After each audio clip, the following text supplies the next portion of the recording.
Hey guys, what's up? In this tutorial video, you will learn how to annotate during Zoom meetings. It is very simple, so let us guide you through this. So what you want to do first, guys, is access the Zoom meeting here in the Zoom Workplace application. So I'm inside that example meeting for the sake of this tutorial. So what you will need to do, guys, to leave annotations here on screen is enable the screen sharing feature during your Zoom meeting. To do that, click on share here at the bottom or use the shortcut Alt-S for that. After that, go through short screen sharing setup. So select, for example, the entire screen to share with your meeting participants, also the sound if you like. So let me skip all of that and simply start sharing my display by clicking on share here at the bottom.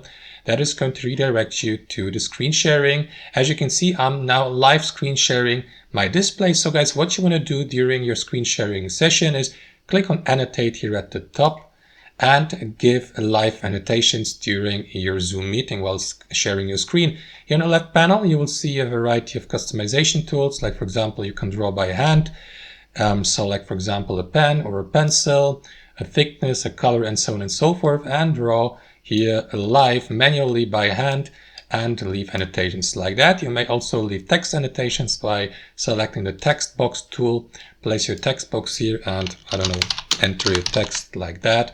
And leave annotations like that, guys. You may close that customization tool here to the left, or delete these annotations by clicking on the trash icon here to clear them, or simply stop sharing your screen entirely to also delete these annotations. And that's how it works in practice, guys. As you can see, super simple. Thanks for watching and see you next time.